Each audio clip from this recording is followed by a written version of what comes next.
we go. Alright, welcome back to the most notorious talker runs the world's greatest clan. Anime Review, episode number 2.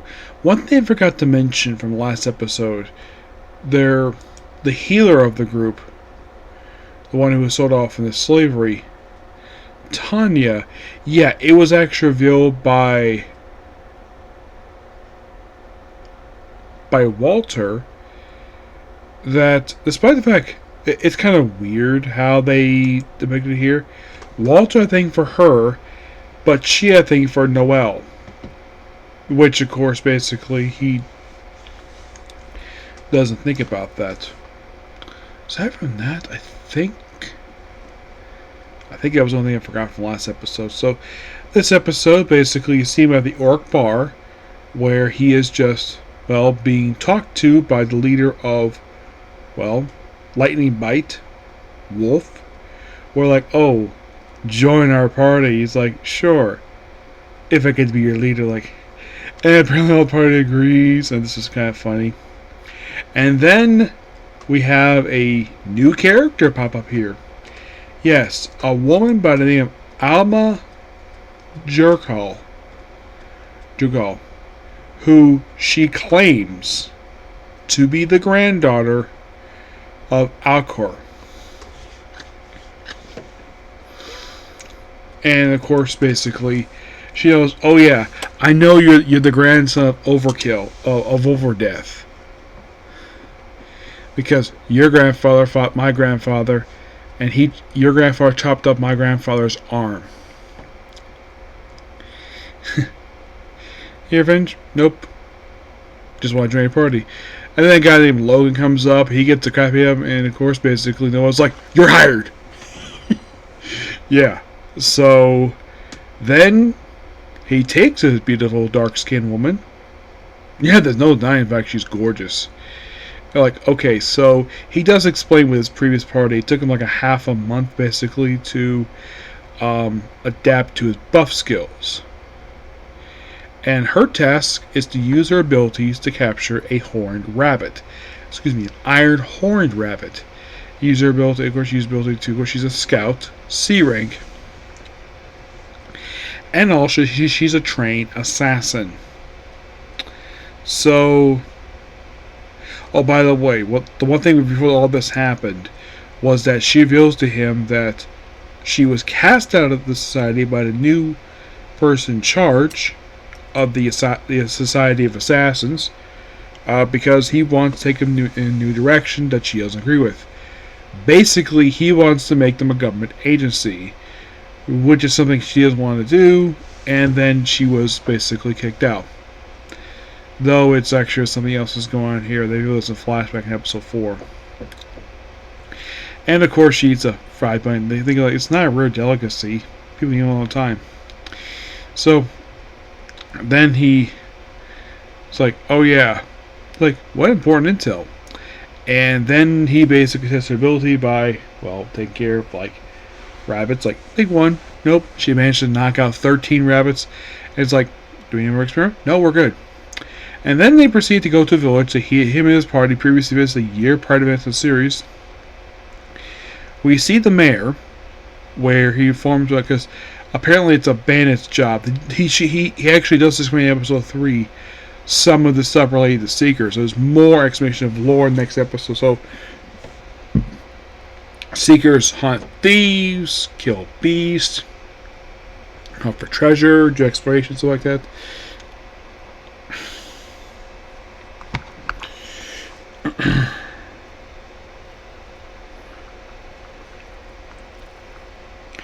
Yeah. I was like, oh yeah, I love basically horse carriages. Well, that was until basically her butt started hurting after a while. Yeah, you're gonna grow to hate it.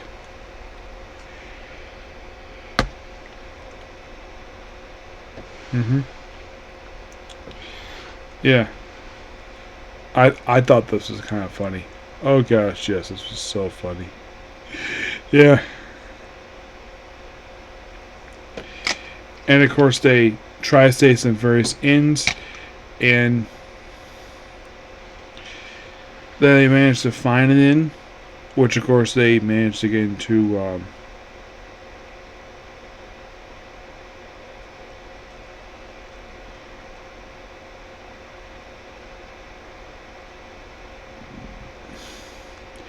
Yeah, and of course, basically, he's like, "Okay, I'm gonna sleep on the." He's like, "I'm gonna sleep on the floor. You can sleep in the bed," but he proceeds to take a shower first. And I'm like, "Wait a minute! It's a fantasy world, but yet they have a shower." This, they don't show the shower, but this, believe it or not, is the third anime I've come across where we have a shower. I'm like, that's interesting. The first one I completely forgot this even had a shower, and that is, I left my A-rank mentor drawing for students to explore dungeon depths. The second one, of course, was the, well, it's the Shy Hero of the Assassin Princesses, which, of course, this anime is not made by the same studio to make that one. It's made by the same studio that makes the other anime I currently watch, Scoop Domestic Adventure. And he gets it like, Shimara's like, "Ooh, what a nice body you have." She's being very honest with him. It's like, you're very physically fit. And then he's like, "Close your eyes." You're thinking, oh, is he going to kiss her? Nope. He proceeds to flick her in the head. And he's like, go take a shower. And then he goes to sleep, thinks about his past, where this might be Nate Talker. His grandfather wanted to train him with an old seeker. And then he wakes up the next morning where apparently, for some weird reason, he is mood positioned, where apparently he's in the bed. And she's wearing nothing but one cloth covering just the front. And she proceeds to bury his face in her chest. Normally a woman wouldn't like that very much, but she was very used to it. She was like, fried buns, embarrassing. And of course, I'm sure he probably smacked her, because he probably was not a fan of this at all. I'm like, ooh, this is interesting. And then of course they go out to the village, and they meet the guy who's, well, he's the mayor of the town. He's a short, chubby guy who's bald. Of course, Alma reveals that he was staring at her chest. So it's like, okay, so she says there's about 20 thieves, and they've been robbing other villages, kidnapping the women, and like, I'll pay you 200 front, 300 afterwards. And then they go out, and of course they talk to the daughter of this mayor, where she has desire to go. Remember, like, he made that little top thing she does. And, of course, Alma's like, that girl likes you. That young girl likes, like, well, who knows. So, then they come across the thieves, and there's more than 20. Oh, no. He suspects there might be close to 50 or 60 people of them. So, almost given the task of killing their leader, who turns out to be a B-rank bandit who's worth basically about, I think he said about 5 million, I think it was. So she goes, use her stealth skill, uses talk ability, goes in, kills leader, distracts him for a while, he comes in, and of course he eliminates all of them, brings back the head. It's like, okay.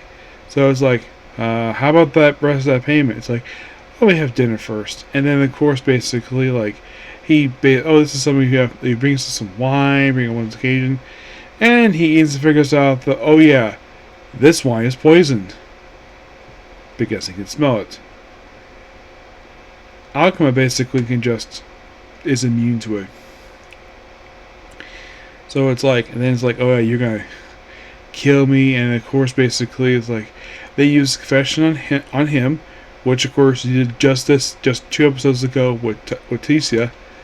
And he goes, oh yeah, basically I have a debt, basically like Albina family, which I'm like, wait, didn't they just deal with the family just 2 episodes ago? I was like, we're like, oh, you're in debt to them? And he just doesn't give a damn. So the girl just gives him the money, over 800,000. So presumably that the family might be killed by this particular mafia.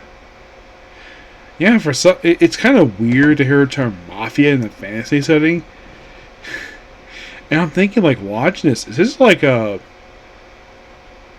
alternate universe where not only have guns, all this other stuff, but also features stuff like mafia and, well, other stuff. I'm like, this is really, really weird, this world. It is one of the most weirdly described worlds I have ever seen.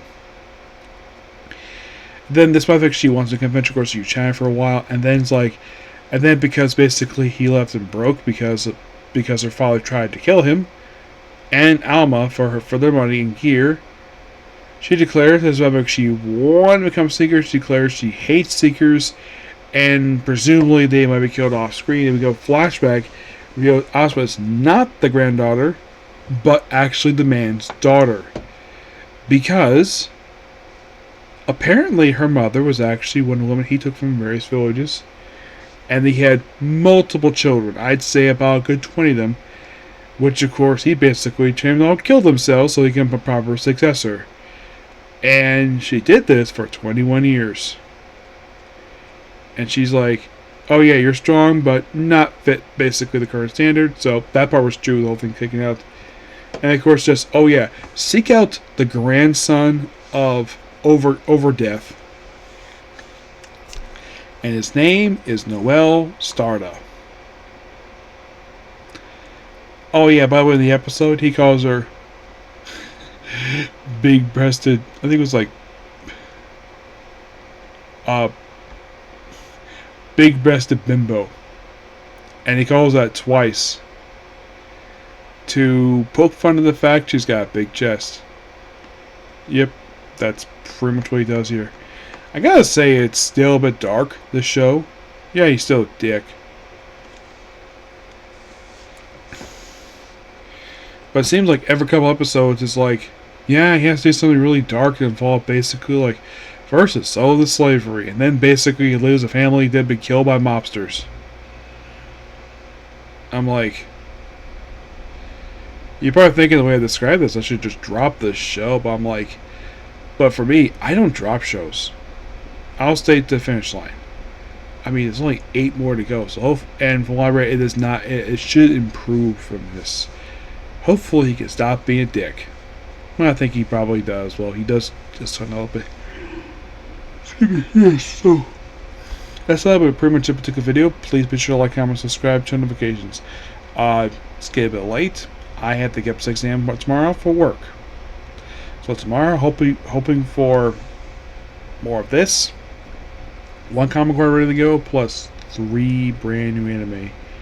And those anime being The Rise and Shoot Hero, Reborn as a Machine, and I Was Reincarnated Prince, taking time to correct my magic ability. But I'll see you all tomorrow for all those videos, okay? Thanks, Joe. Bye.